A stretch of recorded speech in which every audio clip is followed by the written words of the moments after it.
la vidéo que nous sommes en train de filmer, nous allons vous parler du nerf vague. Donc c'est très à la mode, hein, on en parle beaucoup en ce moment et c'est pas idiot.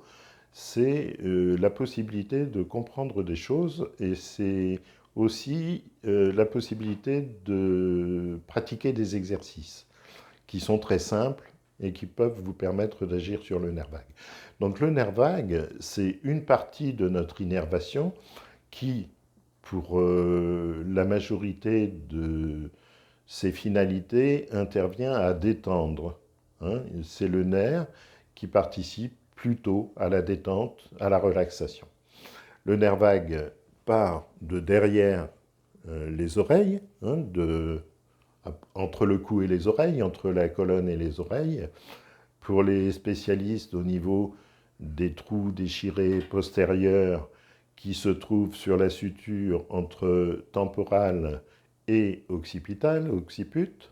Mais ça, c'est pour les spécialistes, hein, vous n'avez pas besoin de vous casser la tête avec ça. Donc on a un nerf vague à droite et un nerf vague à gauche qui descendent au niveau du cou, qui passent derrière le sternum, hein, la cravate dont on a déjà parlé et qu'on va vous remontrer, et puis qui traverse le diaphragme. Il innerve pas mal de choses, dont le cœur, les viscères, hein, le digestif. Voilà, puis après, il y a un autre un lien avec un nerf qui se trouve au niveau du coccyx, mais on ne va pas en parler.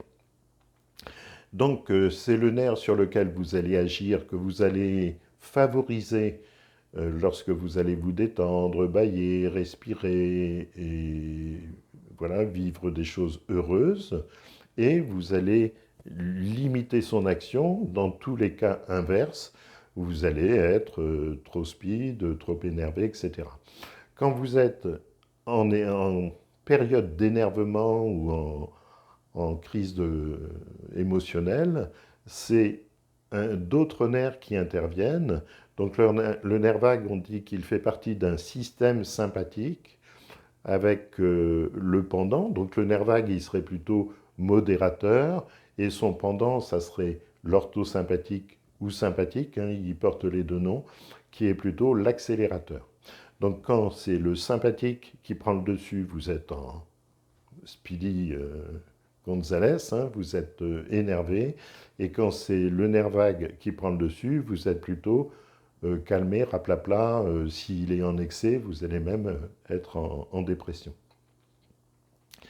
Voilà, hein, en gros, pour expliquer l'intérêt d'agir sur le nerf vague.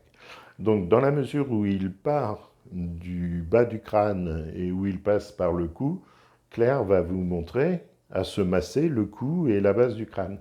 Hein. Donc, la base du crâne, bah, vous utilisez vos index et vos majeurs. Vous placez les majeurs sur l'os, sur l'occiput, les index juste en dessous de l'occiput au niveau du cou, et puis vous massez à cet endroit-là. Si c'est sensible, ben, n'appuyez pas trop fort pour ne pas vous faire mal, mais sachez que la sensibilité, elle indique qu'il y a une tension. Donc il faut masser un peu plus longtemps de ce côté-là. Donc tu montres comment tu t'y prends pour masser la base du crâne, le cou. Hein. Pour le cou, bah, vous descendez tranquillement. Vous pouvez mettre une main si vous avez des mains assez grandes et puis pincer l'ensemble du cou. Ça va? Tu sens ça? Oui. Hein, puis tu sens la base du crâne, tu remontes un petit peu sur l'os. Donc tu as les majeurs qui sont sur l'os et les index qui sont juste en dessous. N'ayez pas peur de vous louper. N'hésitez pas à pratiquer sous prétexte que vous ne sauriez pas le faire. Massez tranquillement le cou, la base du crâne, et puis vous n'êtes pas obligé de savoir sur quoi vous avez les mains. Quand il y aura une tension, vous la sentirez et vous insisterez sur le massage en le faisant plus doucement. Voilà, éventuellement une petite gymnastique au niveau du cou, mais on a déjà des vidéos hein, qui vous parlent de ça. Ensuite, le sternum, donc tu remontres où tu mets tes mains pour toucher ton sternum. Donc le sternum, c'est comme une cravate. Hein. C'est, voilà, le nœud du sternum, le nœud de la cravate, ça correspond au haut du sternum et le pan de la cravate au corps du sternum. Donc vous mettez les mains sur la poitrine simplement, voilà, et puis vous respirez en sentant que ça bouge sous vos mains.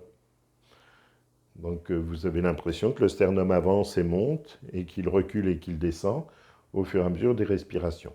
Amplifiez les respirations, allez plus doucement et plus profondément, et mobilisez bien votre sternum. Hein, on pourrait le voir bouger davantage. Mettez main plus bas, un petit peu, voilà. Et on va, voilà, voir davantage de mouvement. D'accord, tu ressens? Oui. Donc il y a une vidéo spécifique sur le travail sur le sternum. On vous mettra les liens en description. Et voilà, un exercice tout simple de respiration au niveau de la poitrine. Hein. Vous ne prenez pas la tête là non plus. Ensuite, le nerf vague va traverser le diaphragme. Alors le diaphragme, c'est un muscle extrêmement important. C'est une coupole entre les poumons, entre le thorax et l'abdomen, les viscères. Hein, ça fait comme une coupole. Et cette coupole-là, elle monte et elle descend, un petit peu comme ferait une ventouse. Ça monte et ça descend au fur et à mesure de la respiration. C'est le muscle indispensable à la respiration. Et quand vous êtes stressé, ce muscle-là est tendu et la respiration est moins ample, moins rapide. Ce qui explique qu'il y a énormément de techniques pour se détendre ou pour méditer ou pour travailler sur soi qui incluent des mouvements respiratoires. Hein, c'est parce que le diaphragme, qui est le muscle indispensable à la respiration et à la vie, est particulièrement sensible au stress, à l'anxiété, à l'émotion, etc. Donc voilà, pour travailler le diaphragme, tu mets tes mains sur les basses côtes, au niveau des basses côtes. Voilà, tu sens les côtes sous les mains, oui. Et puis tu fais des respirations, tu gonfles le ventre quand tu aspires et tu rentres le ventre quand tu souffles. Donc c'est assez simple. Hein. Vous aspirez en gonflant le ventre, vous soufflez en rentrant le ventre. Donc vous allez accompagner le diaphragme dans son déplacement. De la même manière, il y a déjà des vidéos qui vous montrent les différents exercices respiratoires. Donc pareil, on vous mettra le lien en description. Voilà, après, pour compléter, tout ce qui vous détend, tout ce qui est heureux pour vous, va favoriser le nerf vague, hein, le parasympathique, au détriment du sympathique, de l'orthosympathique qui accélère. Donc pour ralentir vos rythmes, pour ralentir vos pensées, pour vous ralentir dans la vie, vous détendre, vous mettre dans le mieux-être ou le bien-être, ce sont toutes les techniques. Il y en a des milliers, hein, mais vous choisissez parmi ce qui vous fait plaisir. Ça peut être observer la nature, respirer bien sûr, mais ça peut être observer la nature, ça peut être penser à des choses agréables, ça peut être passer des bons moments, avoir des hobbies qui nous plaisent, etc. Hein, tout ce qui va dans le sens du bien-être, du bonheur, du plaisir, ça favorise le fonctionnement au niveau du nerf vague. Voilà, je pense qu'avec ça, vous pouvez vous débrouiller.